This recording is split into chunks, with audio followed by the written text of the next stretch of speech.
자, 그 다음요. 15번. 15번. 자, 15번 토지정책은 한번 나오면 제일 중요한 게 요거 생각하시라. 토지정책. 자, 첫 번째. 항상, 자, 정리할게요. 토지정책은 첫 번째 할 게 뭔가 이겁니다. 정책에 대한 수단. 그러니까 정책에 대한 수단이라면 항상 크게 세 개 있죠. 첫 번째 뭐죠? 직접 개입하겠다, 국가가. 규제하겠다. 세 번째 뭐죠? 간접 개입. 해서 어떠한 예가 어디 속에 포함될 게 중요한 거예요. 그래서 항상 나오거든요. 얘는 공공, 공영, 또 뭐 토지구역 정리사업 또는 수용이라든지 이런 게 나오죠. 이건 전부 다 직접 개입이고, 얘는 뭡니까? 규제라는 것은 하라 하지 마라. 즉 지정한다, 해제한다, 그 다음에 규제한다 또는 계획한다. 이 말은 전부 다 이용 규제고, 간접 개입 뭐 있습니까? 돈 관련된 거죠. 그리고 두 번째 볼 게 이겁니다. 환지란 말과 매수에 대한 차이를 아시라는 거예요. 그러니까 환지란 것은 땅을 매입하는 거예요. 환지. 단지 업자 원래 소유권 갖고 있는 거죠. 다만 개발 후에 분배해 주는 거죠. 매각한다 이 말씀 안 돼요. 매수는 땅을 매입해서 개발 후에 처분하는 거지.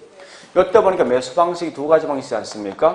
처분하는 게 보통 뭐예요? 공영 개발이고 처분이. 그 다음에 임대 줄 수 있지. 이게 뭐예요?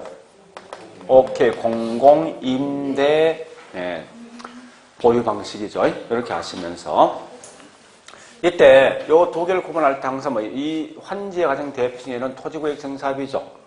자, 가장 중요한 뭐냐? 첫 번째 이거예요. 얘는 이 첫 번째 보니까 매입비에 대해서 묻는 거예요. 매입비. 환지 방식은 매입비 많이 듭니까? 매수 방식은요? 이게 중요한 거고. 두 번째, 개발이익. 환수에 대한 건데 같이 볼 게 뭔가 이 말입니다. 감보율이란 말이 분명히 있어요. 감보율. 그래서 항상 보면 같이 볼 때 감보율을 같이 보시는데, 자, 어쨌든 환지 방식은 얘는 감보율이 있는 거지. 근데 매수 방식은 감보율이 없는 거죠. 이렇게 하시면서 개발이익 환수가 얘는 충분치 못하지. 불충분하고 얘는 충분하죠. 근데 혹시 시험 냈을 때 이 말 낼 수 있다죠? 개발지역 내란 말과 개발지역 외를 가지고 장난칠 수 있죠. 공영 개발일지라도. 그죠? 그래서 개발지역 내에선 개발의 환수가 있지만 외는요?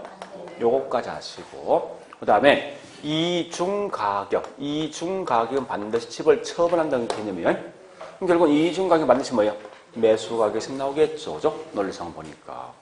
또 소유자를 보호한다 이게 누구예요? 환지 방식이. 이렇게 하시면 돼요. 그리고 이 매수 방식의 중요한 한 예가 토지 뭐예요?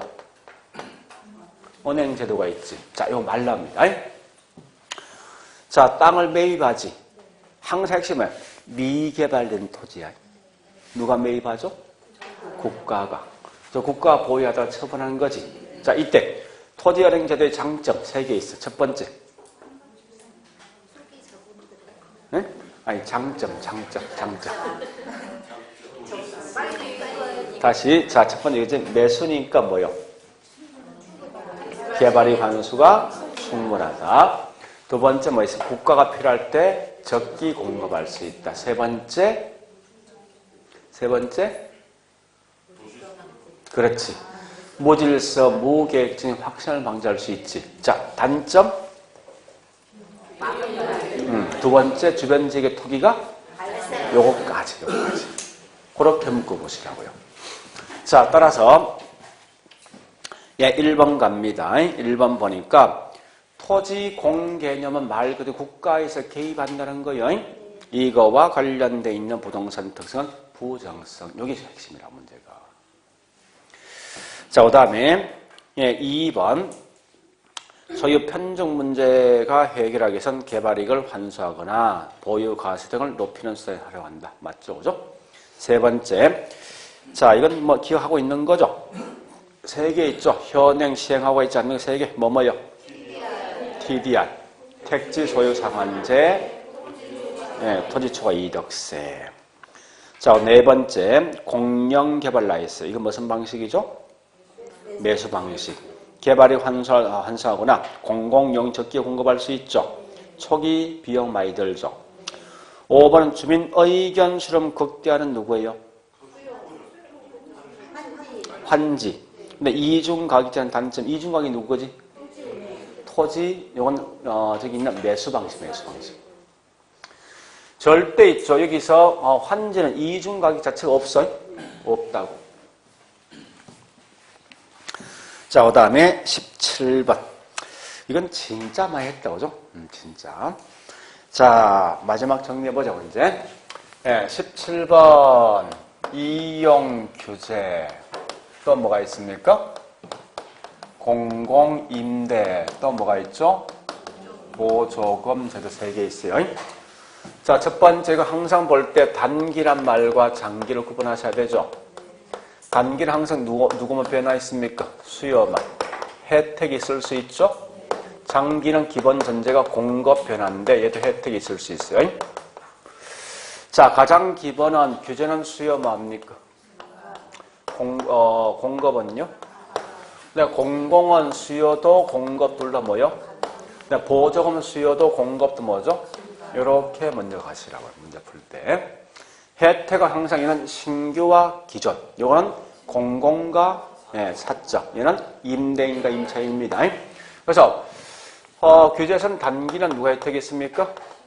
신규 임차인이. 같이 볼게. 규제 효과 있다 없다? 이렇게 하시고요. 그 다음에 장기는 항상 누가 혜택이 있습니까? 기존 임차인이 혜택 없는 거지. 자, 일단 열어보시면 여기서 이제 좀 더 장기에 볼 게 2개 돼 있어요. 자, 첫 번째 이거 묻는 거요. 장기가 항상 뭐 있습니까? 초과 수요가 단기보다 많이 발생하죠. 같은 맥락, 수요이든 공급이든 어떨 때 탄력적일수록 훨씬 더 큰 초과가 발생합니다.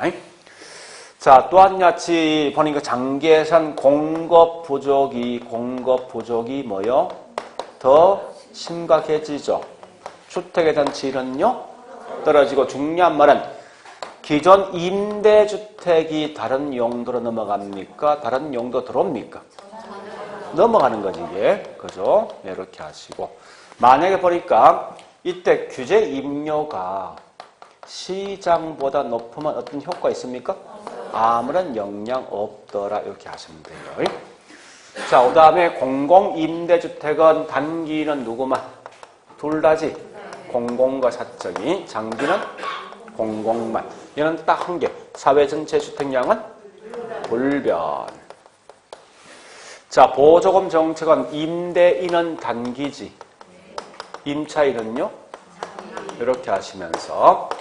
네, 이때 보조금을 지급하면 주택에 대한 소비뿐만 아니라 다른 소비도 뭐합니까? 증가되겠죠. 그죠? 그렇게 하시면서 그 다음에 효용적인 측면 더 높은 게 무슨 보조? 소득 같은 말 현금 보조. 정책 효과 더 큰 게 집세 같은 말 가격. 그런 것만 정리하시면 돼요. 그래서 일단 거기 보니까 1번 갑니다. 항상 이건 단기, 장기 잘 구분하세요. 그냥 싹 넘어가지 말고. 핵심이 단기, 장기 중요하니까. 공공임대나 있죠? 단기는 무조건 뭐요? 둘 다 혜택이 있다. 2번, 임대료 규제죠? 장기에서는 다른 용도가 들어오지 않고 기존 임대주택이 넘어가는 거지. 앞뒤 바뀌었다, 그죠? 세 번째, 자, 보조금 정책은 장기는 공급 항상 변합니다. 증가하고 임차 혜택이 있어요. 네 번째, 규제가 더 높죠. 그럼 절대 초과 수요, 초과 공급 등도 없을 뿐더러 질적 변화도 없고, 그죠? 어떤 변화도 없습니다. 마지막에 보니까 정책적 효과가 더 큰 게 누가 더 큽니까? 가격, 임대료, 집세 보조가 더 크다. 소득 또는 저기 있는 현금 보조보다. 자, 그 다음에 18번. 한 번 더 정리하자고요. 자, 18번. 조세기차. 세금 부과하면 집값은요? 올라가면 일부 세금이 수요자는 증가된다. 이 말이 뭐냐? 수요자가 지불할 수 있는 가격은요, 공급자가 손에 쥘 수 있는 수령액은요, 떨어진다. 따라서 둘 다 잉여는 감소죠. 그래서 총 잉여도 무슨 감소예요. 이렇게 하시고. 자, 두 번째 보니까요, 조세 기차은 탄력성 크기 차이인데 누가 더 많이 부담합니까? 비탄력이, 그죠? 그래 하시고, 완전 비탄력이 모든 세금 부담하죠? 이렇게 하시고요. 그 다음에 효율적 세금이란지 또는 자원의 소득의 재분배 효과가 큰 건 무조건 공급자 부담이 더 커야 되죠. 얘가 비탄력 또는 뭡니까? 완전 비탄력일 때. 네 번째, 모든 주택에 일률적 세율을 부과한다. 비례세를 부과하는 거죠. 이때 중요한 건 역진세인데 이 말보다 훨씬 더 중요한 건 약자인 수요자요. 자꾸 이렇게 하시라고요. 약자인 수요자가 더 많은 세금 내는 거지. 이런 걸 다른 말로 역진세라 쓰는 거 아닙니까? 그죠? 그래서 이걸 해결한 방식은 결국은 차등가시, 다른 말로 공공주택의 대량 건설이죠. 이렇게 하시면 돼요. 그거 이입에 뭐 있냐? 거래세, 보유세야. 거래세. 그러니까 양도세를 강화시키면 공급은 동결, 집값 올라가고 투기 문제 발생하고. 그래서 이 세원관리는 세원관리 곤란하지. 따라서 해결책은 양도세는 인하시키고, 그다음 보유세는 강화하고, 요거까지. 자, 따라서 1번 가보겠습니다. 양도세가 중과되면 공급이 동결되어서 주택에 대한 가격이 올라가죠. 투기 문제 발생한다. 2번요. 조세 부과되기 전보다 조세 부과 후 나면 무조건 잉여는 하여튼 어떤 잉여든 감소. 자, 세 번째. 공급 가격 탄력성인 시장에서 세금 부과할 경우 실질적인 뭐 있습니까? 부담은 공급자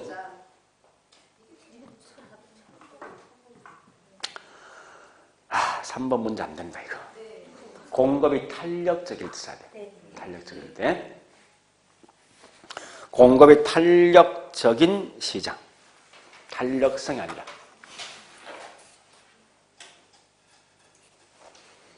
탄력적인 시장이라면 실질적인 세액 부담은 이거 틀리거든. 공급이 뭐예요? 비탄력, 가격 탄력성인 다시 공급 비탄력적인 시장. 비탄력적. 자, 일단 답은 두 개. 2번과 3번 두 개. 2번과 3번 두 개. 비탄력적인 시장에서는 이랬으면 하잡습니다. 자, 4번 가볼게요. 4번 보니까 특정한 방향으로 유도하기 위해서는 뭐 있습니까? 각각 있는 토지 용도마다 다른 세금 부과해야 되죠. 그 다음 다섯 번째. 자, 공급이 완전 비탄력이죠. 따라서 이때 뭐 있습니까? 자원 배분 왜곡이 처리하지 않는. 이 말은 효율적인 배분된다는 거지. 고라 하시고. 자, 19번 문제요. 이건 눈치 빠른 거로 풀 수 있는 건데, 자, 물어보자.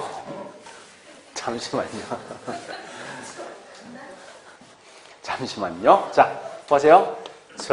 저당 수익률과, 일부러 이걸 생각한 거예요. 총 자본 수익률. 참고로 하면 시험 나면 이렇게 0이라는 것은 거의 안 될 것 같아요. 봐서. 자, 그 다음에 이 지분 수익이 있죠. 이때 보니까 모든 수익이 같아지면 무슨 지랬대, 이거? 모든 수익 같대. 중립적이지. 만약에 저당 금리가 더 낮으면 지분 수익 높죠. 여기에 무슨 지랬대? 정.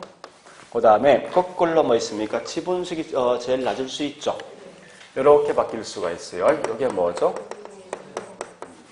자, 그런데 이거 묻는 거 아닙니까? 타인의 돈을 많이 빌려서 부채를 많이 활용하면 물론 수익도 올라가지만 뭐요? 위험 올라가죠.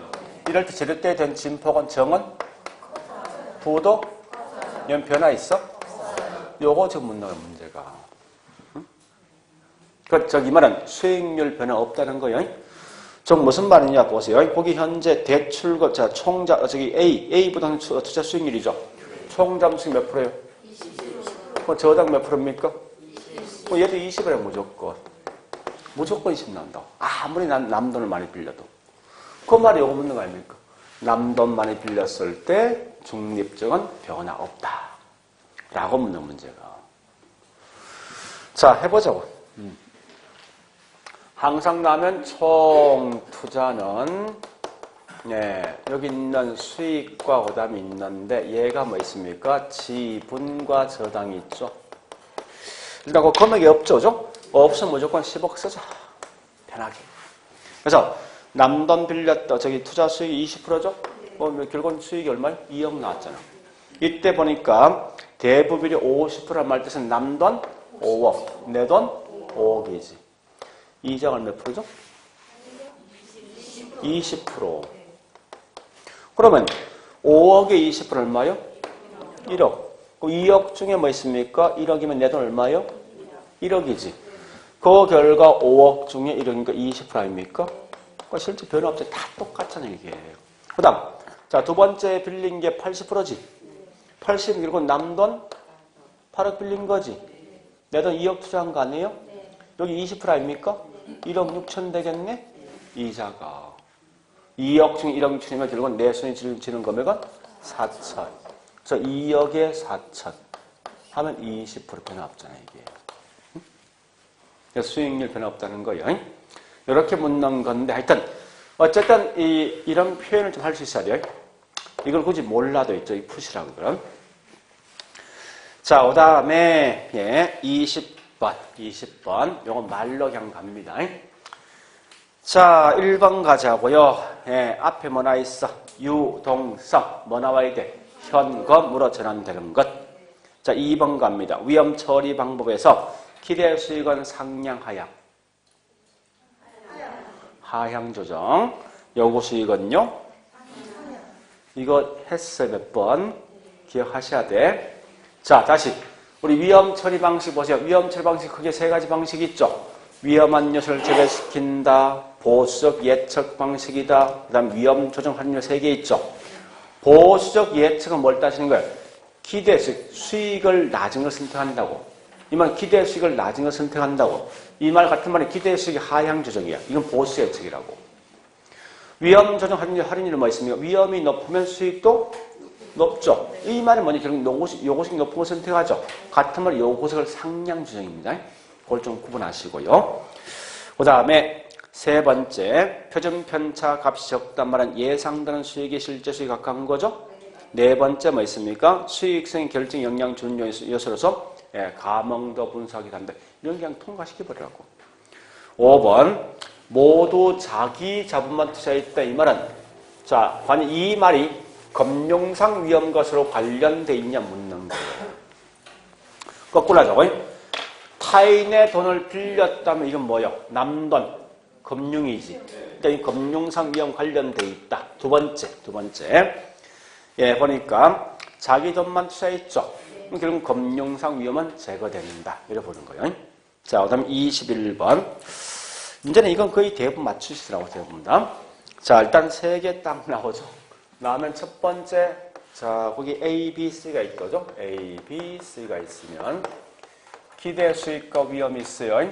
있을 때 항상 뭐든지 하살표 가지고 모든 걸 판단하자. 그래서 하살표 제일 낮은, 자, 수익이 가장 낮은 거, B, 가장 높은 거, 위험이 가장 낮은 거, 가장 높은 거. 이게 중요한 거라고. 자, 그럼 첫 번째 이거 문제라면 이렇게 하살표 같은 방향이지. 그럼 제일 중요한 건 평균 분산 원리에 따라서 선택을 할 수 없는 거지. 그죠? 없는데 항상 여기 답이 나오는 거 아닙니까? 없는데 있는 거로 틀리게 보통 시험 내잖아. 어떻게 냅니까? A가 기대 수익이 가장 높기 때문에 가장 선호된다로 시험 낸다, 항상. 이게 매번 답이 되게 돼 있어. 그게 뭐예요? 거기 있는 5번이지? 그죠? 분명히 선택할 수 없는 거예요. 자, 두 번째 내는 거, 요거 내는 거예요. 요거. 여기에 뭐라 표현하지? 이걸 뭐라 표현합니까? 위험이 가장 낮은 거 어떻게 표현하냐고.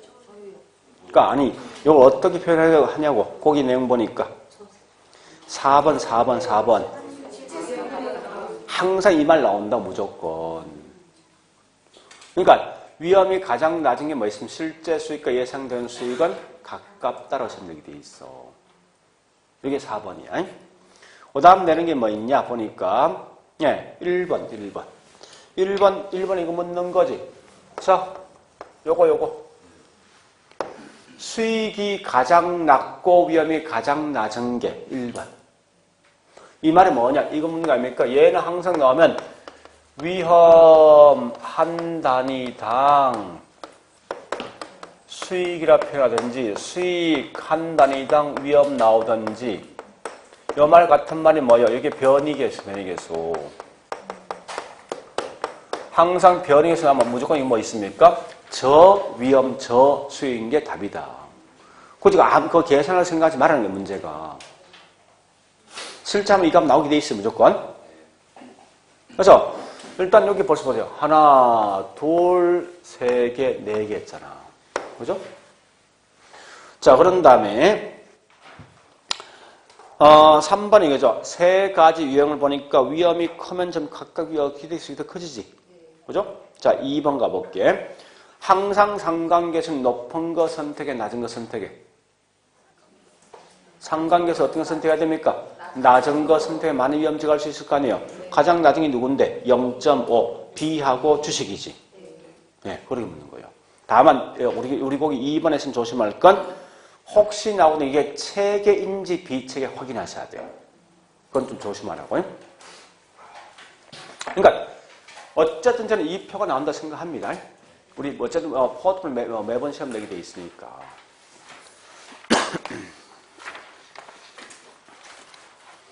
이번에 일부러 있죠. 계산 문제 쭉 한번 내봤어. 쭉 따라서. 그러니까 왜냐면 이게 다양한 어떤 경험을 하셔야 실제로 시험장 가서 내가 좀 덜 당한다고 문제에서.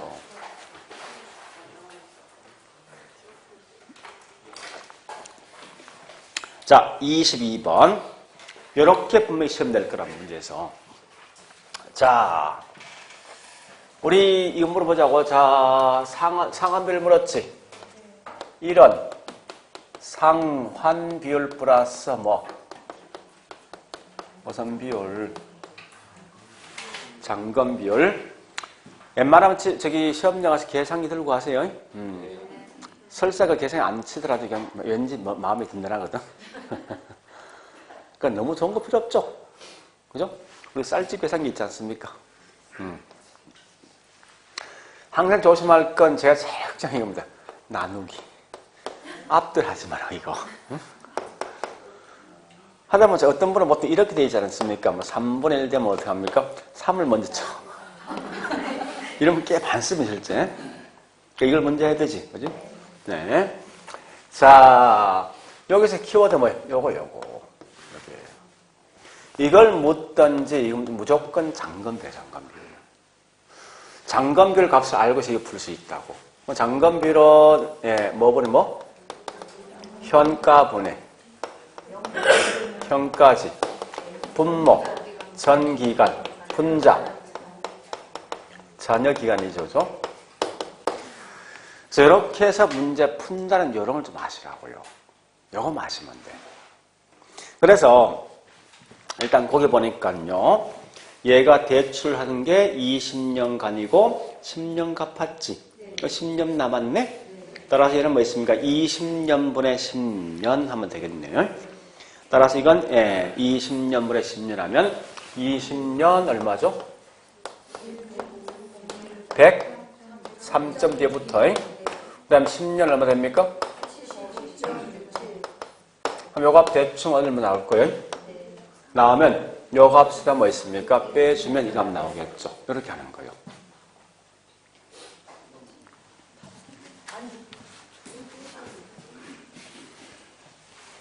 답이 3번이요? 1번이죠? 아, 예물은 안 해. 얘 물었다고.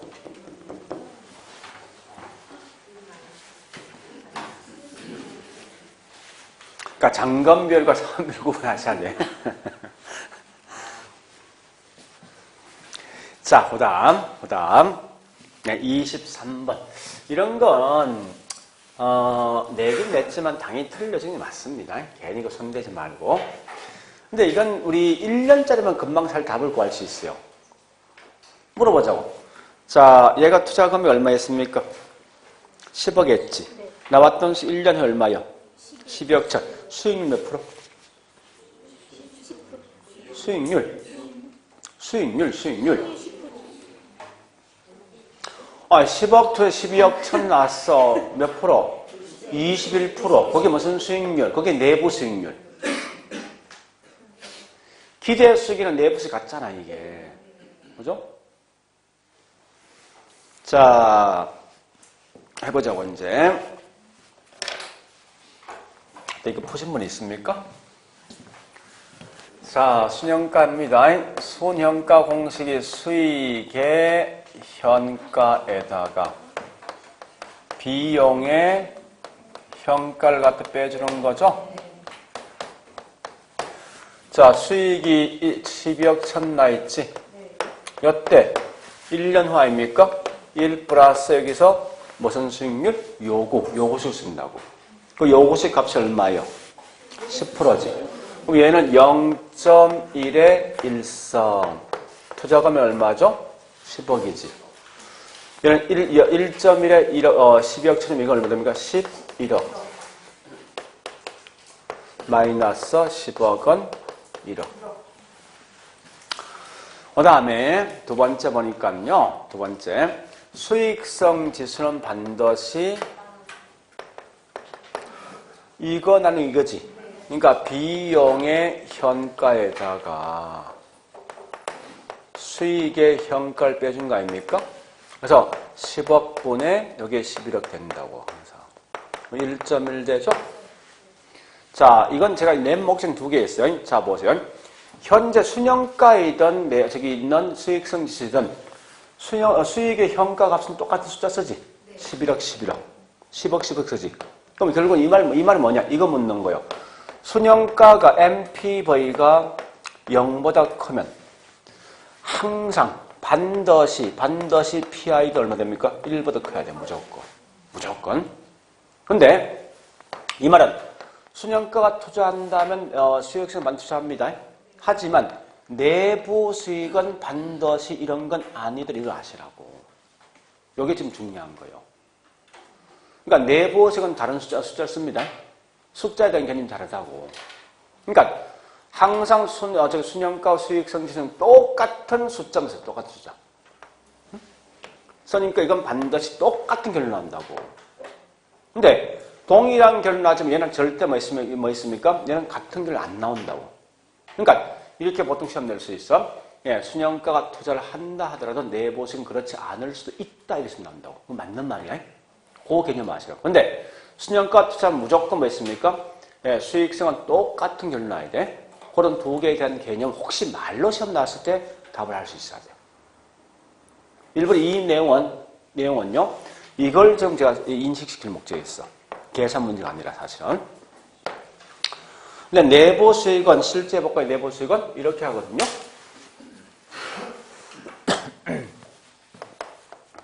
수익과 비용을 같게 만드는 거 아니에요? 자, 이때 수익이 이 12억 천이지. 비용은 10억이죠. 이 12억 천 언제 금액이에요? 1년 후지. 얘는 언제 거요? 현재입니까? 같게 만든대. 그 미래에 있는 금액 현재 가치를 만들기 위해서 1 플러스 R에 1승한다고. 이 값이 모르는 거 아니에요? 그럼 X지. 그래서 X분의 12억 천은 10억 같게 만든다. X는 뭐 있습니까? 10억 분의 12억 천 되지. X는 1.1 나온단 말이에요. X가 뭔데? 이게 1 플러스 R 아니에요. 그죠? R이 얼마냐? 결국은 0.2. 몇 프로? 21%. 이렇게 원래 구하게 돼 있어. 하지만 만약에 1년 딱 나오지. 1년 나오면 이거 하지 마. 그냥 바로 해, 바로. 10억 투자했어. 12억 천 나왔으면 몇 프로? 21%. 그게 내부 수익, 이게. 이게 2년, 3년 가면 달라지겠지만. 그렇게 해서 내용을 좀 풀어보시고요. 자, 그 다음에 24번. 참 이건 고민되는 문제다. 그죠? 풀까 말까. 시간만 충분하면 얼마나 풀 수 있는 건데. 그래서 패스했습니까? 네. 자, 이런 표현하면 이렇게 하세요. 총 투자액이 있고 지분과 저당을 한번 써주라고. 모든 거에 대한 기준은 항상 이겁니다. 전부 다 반드시 이 지문은 순영업소득과 그 다음에 부채 서비스액이 반드시 주어집니다. 무조건. 주어진 밑에 있는 내가 인위적이지만 세전 현금 값을 구해야 돼요. 여기 모든 거의 중심, 이 공식은. 그래서 만약 문제를 좀 더 어렵게 내죠? 위에 뭐가 더 올라가고 밑에 뭐가 더 내려온다고.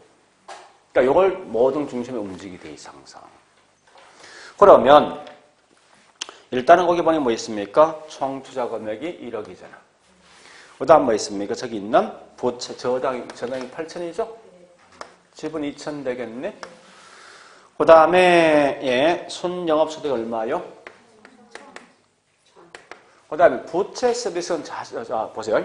얘는 저 대출액에다 뭐 있습니까? 저당 상수를 곱해준단 말이에요, 여기에. 그 저당 상수 5%죠?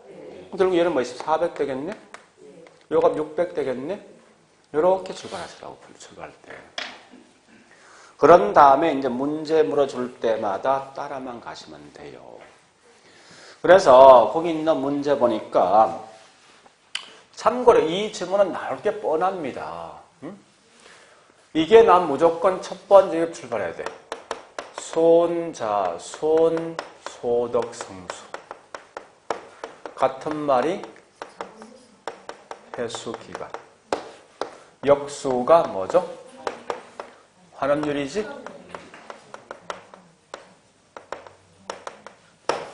두 번째 보니까 지분 배당률.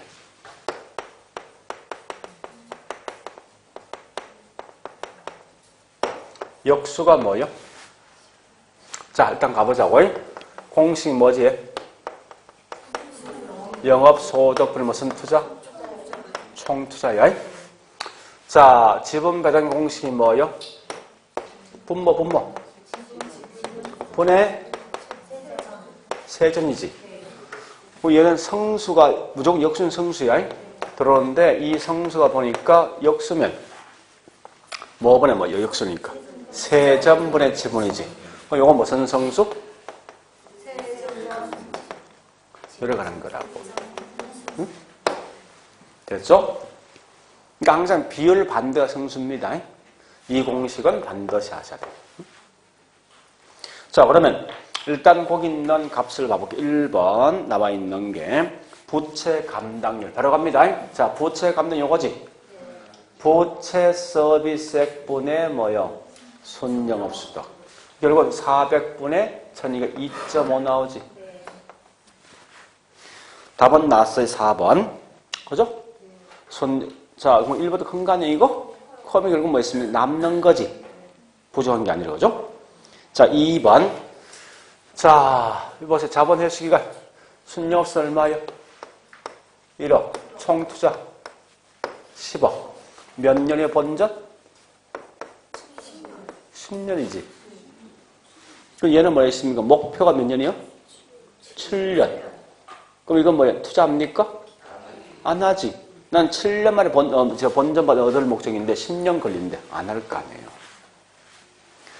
그 다음에 3번 지분 배당률. 자, 지분 얼마요? 2천. 세전 600. 30%지.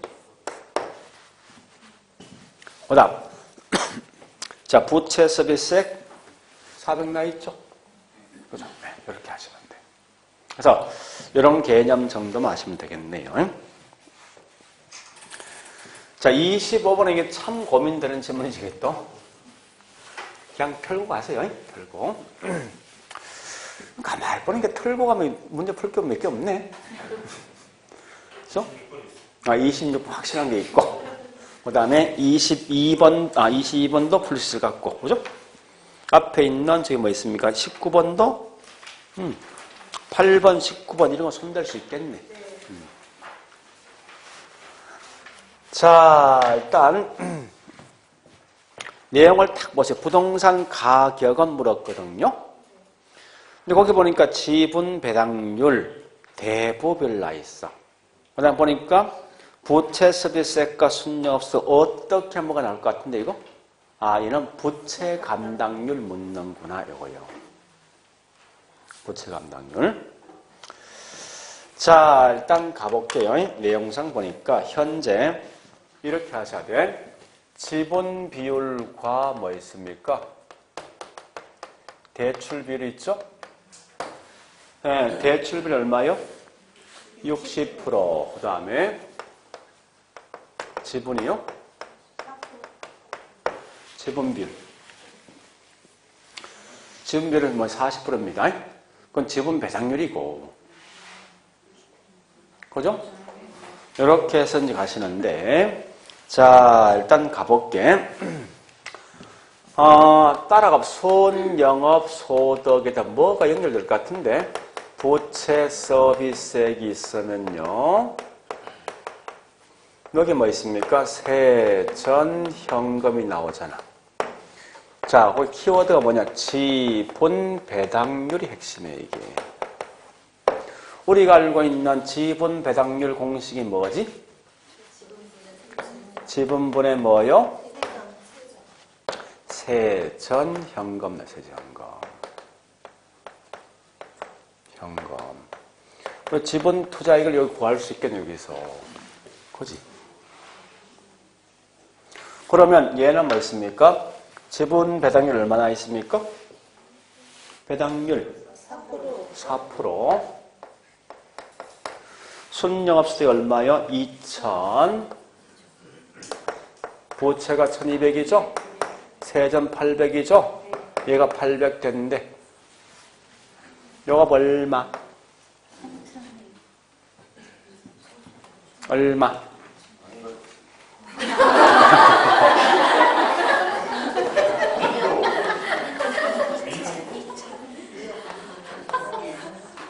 (2억).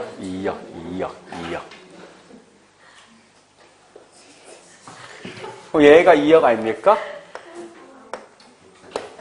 2억이지? 자, 이거 보세요. 굳이 다른 거 하지 말고 이렇게 하시면 돼요. 요거 반이잖아. 아니, 요거 공치 2대 3 아니에요, 해보면. 얘가 2억이면 얼마 되겠어? 합치면. 됐네.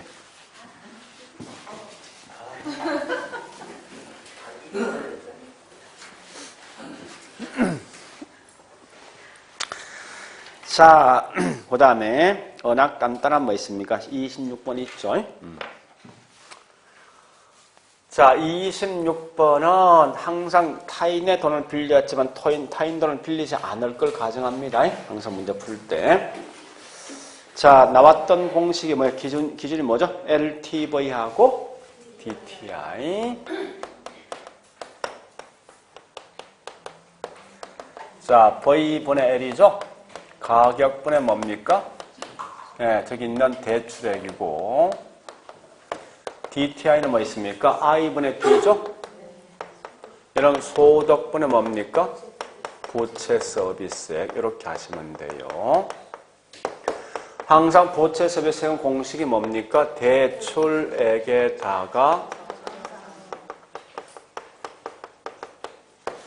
이렇게 해서 이제 하시면 돼요. 자, 일단 가보자고요. LTV 값이 50대 60이네. LTV 50이죠? 60이고. 아마 근거는 이걸 해야 될 것 같아, 보니까. 자, 일단 가보겠습니다. 현재 이거 5억이죠?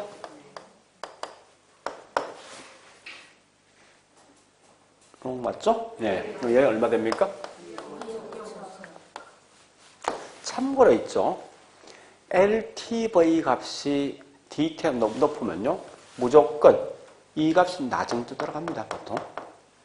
그러니까 통상적으로 보통 이걸 보통 따르는데 혹시 모르니까 요 도경에 보니까 프로페이지 낮은 쪽에 간다 생각하고. 보통은. 자, 그 다음에 예, 연간 소득 얼마요? 곱해보세요. 3,000대지. 저당 상수 얼마요? 0.12죠. 요거 얼마 됩니까?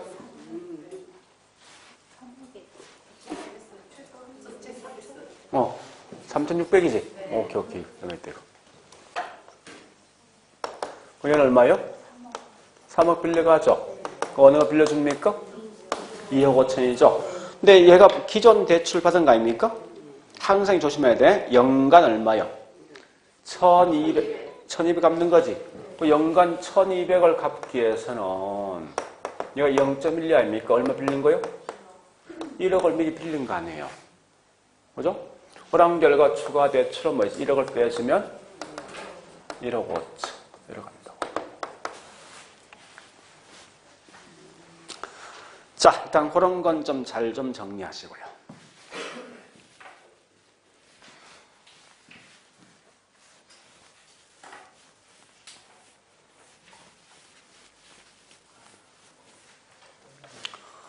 자, 그 다음에 저기 있는 27번 갑니다. 27번. 기억본 가볼게요. 금융감독기관은 주택지당 대출의 대출 기준인 대부비를 올려 주택수를 줄였다. OX. 핵심은 대부비 올렸대. 수요. 증가되지. 뭐 기억이 없는 거 3번, 4번, 5번 중에 한 답이 되겠네. 니 한번 가보죠. 저당 이자율보다 시장이 낮으면 항상 기준 시장이 중요한 거예요. 시장이 낮으면 조기 상환 유리하고 시장이 높으면 은행들은 수익성이 악화된다. 그래 하시라고. 다시요. 시장 이자율이 낮으면 조기 상환 유인된다 생각하시고 거꾸로 시장보다 뭐 있습니까? 저당금이 높으면 대출들은 수익성이 악화된다 이렇게 하시라고. 그래서 니 한번 맞는 거지? 그럼 결국은 T건 리얼 봐보죠. T급분 갑니다. 고정금리에서는 예상 인플레이션 발생하면 명목상 금리가 변합니까? 실질 금리 변합니까? 명목상. 자, 이거 좀 조심하시라고. 이 말 아닙니까? 우리가 알고 있는 명목상 금리는 실질 이자에다가 뭘 더합니까? 인플레이션이지. 여기가 올라가면 절대 얘가 변하지 않고 뭐가 변합니까? 이거 기억하시라고. 인플레 발생하면 실질 금리 변화가 있는 게 아니라 명목상 금리 변화 있다. 그래서 답은 현재 3번 된다 이 말 아닙니까? 자, 니얼번 가볼까요? 변동이자에서 이자율 조정 주기가 그만큼 뭐 있습니까? 많고 또 횟수 많죠? 누가 유리하죠? 대출자가. 자, 그 다음에 5번. 한국주택금융사 업무 총 5개, 3개 있지. 이제 기억하자고. 자, 정리해볼게. 첫 번째. 한국주택금융사 첫 번째 뭐요? 채권. 평가, 심사. 또 뭐 있습니까? 발행, 보유, 다 하지. 두 번째 보니까, 예, 저기 있는 주택자금 공급하죠? 세 번째 보니까 신용보증 업무인데 자, 첫 번째 전세자금 대출 지급합니까? 보증하죠? 주택 노후연금 많은 거요. 보증이지. 이게 중요한 거 절대 이 말 대신 지급한다 쓰면 안 되겠지. 또 뭐 있습니까? 한 개 더. 예, 보금자리론 관련 업무는 하지 않습니다.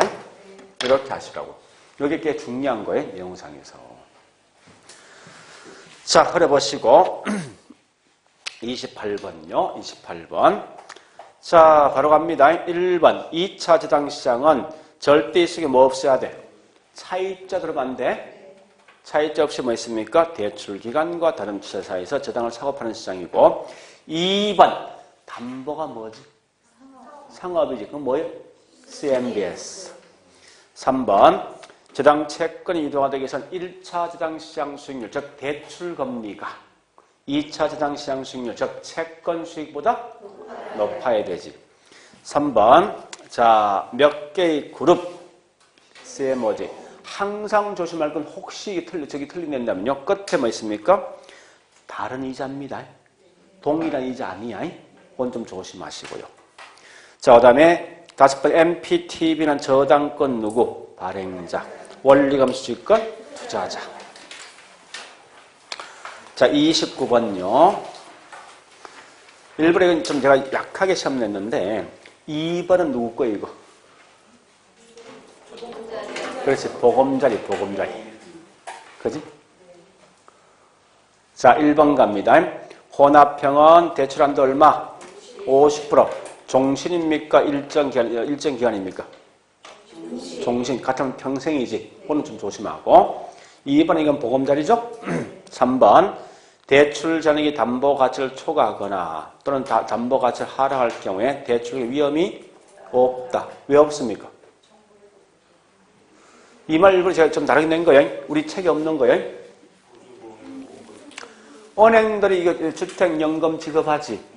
근데 빌려간 금액이 더 많대. 그럼 결국은 은행들은 손해보겠다죠? 손해본 것만 구상권 청구 안 하지. 대신에 누가? 그렇지. 한국주택금융공사가 그 손해본 만큼 보호전해 주기 때문에 위험이 없다는 거예요. 그런 걸 좀 아시라고요. 그 다음에 3번, 4번 계약 기간이 종료 시에 주택을 처분한 금액이 그간의 대출 잔액보다 부족할 경우 뭐 있습니까? 상속의 구상권 청구가 안 되죠? 자, 5번 갑니다. 주택 가격과 금리 변동에 반영해 가입하는 해마다 월 지급액은 달라질 수 있습니다. 왜 그렇습니까? 무슨 금리? 변동이니까. 근데 반면에 기가입자는 주택 가격 변동에도 불구하고 한 번 정해진 지급액은 변동 없이 적용된다. 이 말 뜻이 뭐예요? 자, 이런 경우 있어요. 보세요. 이 의미를 아시라고. 제가 한 5년 전에 이걸 해보니까요. 9억이라는 집을 가지고 집어넣어 봤어요. 주택금융소에 보니까 얼마 정도 매월 받는 보니까 매월 받는 금액이 393만 원이었어, 그 당시. 근데 현재 이걸 9억짜리 집을 집어넣으면요. 얼마 되는가 하면 이게 272만 될까 아마? 된다고. 자, 그러면 이걸 좀 말하자는 거예요. 이 사람, A라는 사람이 5년 전에 이제 주택연금 신청했어요. 해서 보니까 매달 현재까지 393만 원씩 매달 꼬박 받는 거예요, 지금. 받는데, 지금 와서 보니까 이 금액이 이렇게 되거든, 가치가. 그죠? 오면 272만 원 이렇게 받을 것인가 하는 거예요. 응? 아니면 계속 갈 것인가 하는 문제라고. 무조건 딱 정해지지. 계속 가는 거야. 비록 이와 같이 현재는 좀 다른 금액을 지불하겠지만 이 금액을 지불하는 게 아니라고. 그러니까 이 말은 한마디로 뭐 있습니까? 내가 언제 할 때 따라서 결국 나는 달라지는 거야, 사실은. 그 의미 그거요. 그러니까 최초에 딱 정해지면 그 금액 쭉 가는 거, 저 금액 가는 거지. 중간에 어떤 매기마다 이 가입할 때는 금액이 다 달라지면요, 그 금액이 따라가지 않는다고. 최초 정한 금액이 중요하다고 이거는. 그런 말이에요, 말뜻이. 그런 건 좀 기억을 따로 해놓으시라고. 우리 책에 없는 거지만은. 자, 그 다음에 30번 갑니다. 1번. 자,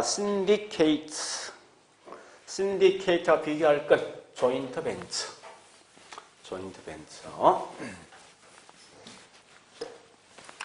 자, 신디케이트. 이걸 보통 뭐라냐? 구자. 적은 방식을, 소구자 방식. 조인트 벤처는 조인한다 이거지? 벤처. 이건 뭐예요? 조인? 같은 말? 합자. 벤처 회사지. 그래서 합자 회사요. 이런 말인데, 자, 정리해볼게. 핵심이 이겁니다. 투자자 수가 많냐, 적냐. 투자 금액이 많냐, 적냐. 요거 묻는 거예요. 둘 다 좀 더 설명할게. 둘 다 이거 뭐냐, 전부 다 지분 투자 방식에서는 직접 투자, 둘 다. 직접 투자.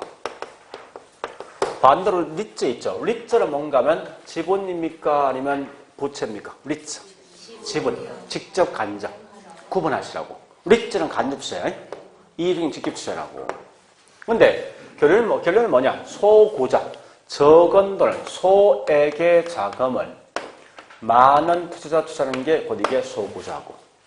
반대로 뭐 있습니까? 여기 있는 조인트 벤처는 큰 금액, 다액, 큰 금액에 많은 금액을 몇몇의 소수가 투자하는 방식이야, 논리가. 즉, 이런 게 뭐냐? 이게 우리가 알고 있는 신디케이트예요. 자, 보세요. 부동산 개발을 좀 할 목적인데, 투자자, 즉, 이 업자가 있죠, 업자가. 혼자서 집을 지킨 상당히 이 투자 금액이 크더라, 이겁니다. 부담이 크다는 거야. 그러니까 어떻게 하면 얘는 할 수, 업자는, 지분 투자 있는데, 업자는 여기 있는 투자자를 모집한다고 하는데, 여기에 보니까 30억이란 돈을 끌어온다 하자고. 물론, 개발한 후에 뭐 있습니까? 나오는 수익을 돌려주겠죠, 그죠? 이런 게 신디케이트면서 조인트 벤처인데, 차이가 뭐냐, 이거요. 자, 신디케이트는 투자자 수가 있죠. 투자 금액. 한 명당 보니까 1억씩 투자하는데. 그럼 구자 수가 몇 개예요? 30개지. 총 30억이니까. 이렇게 해서 나오는 수익을 해서 돌려준 방식이고, 조인트 벤처는 뭔가 하면 한 구자당 10억이야. 몇 명 투자하지? 이 돈목에서? 요 차이라고, 차이가. 그러면 어쨌든 얘가 바로 투자하는 거지. 직접이야. 나오는 수익을 돌려준단 말이야. 그죠? 자, 이 직접에서 결국은 지분 투자 방식인데, 그래서 우리 신디케이트는 한 구자 작은 거야. 그러니까 저기 뭐 있습니까? 적은 돈을 여러 명 투자한 데서 소구자 방식이라고. 거꾸로, 신디케이트는 뭐 있습니까? 조인트 벤처는 큰 금액을 소수에 투자하는 방식입니다. 그런 건데, 이건 큰 의미 갖지 말고, 만약에 묶어도 둘 다 그냥 같이 묶어보시는데, 어쨌든, 이런 게 분명히 중요한 게임이에요, 사실은. 그래서, 키워드 뭐야? 여러 명의 투자자가 뭐 있습니까? 공동으로 투자한다. 이게 신디케이트. 2번, PF는 반드시 담보가 뭐라고? 사업의 계획성인데, 담보를 해서 회사채 발행합니다. 회사채. 그 다음에 세 번째, 신탁금융 사채, MBS 뭐요? 부채. 그죠? 부채형 금융입니다. 자, 네 번째. 요 4번, 5번은 제가 일부러 낸 목적이고요. 잠시만요. 자, 여기에 대한 내용을 혹시나 좀 개념을 좀 정리하시라는 거예요. 우리가 알고 있는 파트너십이 있는데, 유한 책임사항과 무한 책임사항이 있어. 이 업자 있지? 업자가 뭐냐? 이게 무한 책임이야. 투자자 뭐 이게 유한 책임이라, 유한 책임. 유한과 뭐는 뭔지 알죠? 모든 걸 다 책임진다고. 얘는 뭐요? 투자한 대가까지만 책임지게 돼 있어. 그죠? 그래서 항상 보니까 투자자는 반드시 투자한 돈 1억 투자하면 요거까지는 책임진다는 거예요. 지분이니까. 거기에 대한 설명이에요. 큰 어떤 무리 같지 말고 그냥 이런 게 있다는 정도 보시면 돼요. 그러면 일단 거기 있는 4번은 보니까 파트너십이 있는데 유한과 무한이 두 개 있더라. 자, 4번 보니까 뭐 있습니까? 파트너십에서 투자자는 뭐 있습니까? 유한, 무한. 5번. 투자자는 유한이 무한이에요. 유한이지. 그 뒤에 뭐라 있습니까? 투자한 한도 내에 책임진다 말 뜻이더라고. 그런 것만 정리하시면 되겠네. 그래서 이런 건 한번 나오거든. 이런 개념 있구나 보시면 돼요. 그러니까 내면 이거 내겠지. 뭐 굳이 내면 유한과 무한까지 뭐 있습니까? 예, 개발업자는 무한, 그다음 투자자는 유한입니다. 요거까지 기억하시고요. 자, 31번 갑니다. 이제 리자 말로 합니다. 자, 배당은 검전 배당하죠. 위탁 관련 뭐 있습니까? 초과 배당할 수 있습니까? 할 수 있지. 네. 자, 이때 검전 배당 몇 프로? 몇 프로? 배당금 90%. 원칙은 이익 준비금 적립 못하지. 근데 자기 관리는 2016년까지는 50% 이상하고 남는 금의 이익 준비금 준비할 수 있죠. 적립할 수 있습니다. 자, 2번 가볼게요. 자기 관리는 또 답을 2번에서 깨 있지. 이게 원래 투자 해사법 여기 나와 있어요. 이렇게 봐볼게. 자기 관리는 자기 관리와 맞아 뭐네 관계없다 그죠? 위탁 관리 부동산 회사입니다. 위탁 관리는 부동산을 취득한 후에 5년 범위 내에서 그다음에 대통령령으로 정한 기간 이내에 부동산을 처분하지 못한다. 이렇다고. 그 시행령 가본에 뭐라 있습니까? 이제 시행령 간다고 그게 없지만 시행령 뭐라 했냐? 보니까 주택이든 비주택이든 1년 이상 처분하지 말아야 돼 있다고. 분명히 거기 뭐 대통령이 정한다 했잖아. 그죠? 그래서 시행령에 보니까 주택 비주거는 1년 이내 처분 못한다. 낮이는 낮은 상태 처분 못하죠? 그래 하시고. 자, 그 다음에 3번요. 최저 자본금은 자기관리 얼마? 70억이죠. 그 다음에 4번요. 투자 자본에서 얼마요? 10억 이상. 목적 뭐지? 제가 자꾸 내는 게 뭔가 잘 보세요. 또 투자 운영 보지 말고 투자 운영 관련돼 있는 뒤에 뭐가 있어? 이 말 대신 투자 운영 등을 한다 이 말씀을 틀린 거죠? 틀린 건데 절대 뭐 있습니까? 자문기능과 평가기능이 있었으면 맞는 거요. 5번요. 자기관리 일자는 주식 1인당 얼마요? 30 이상 가지지 못하죠? 응?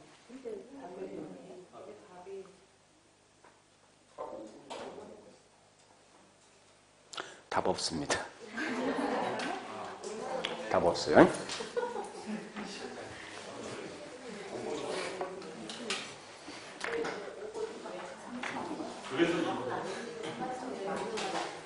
그래서 이번에 얘기죠.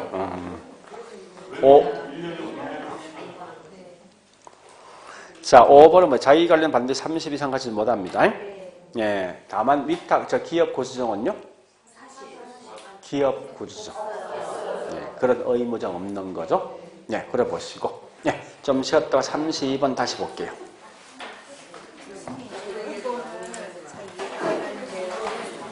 그럼 지금 여기다 2년이라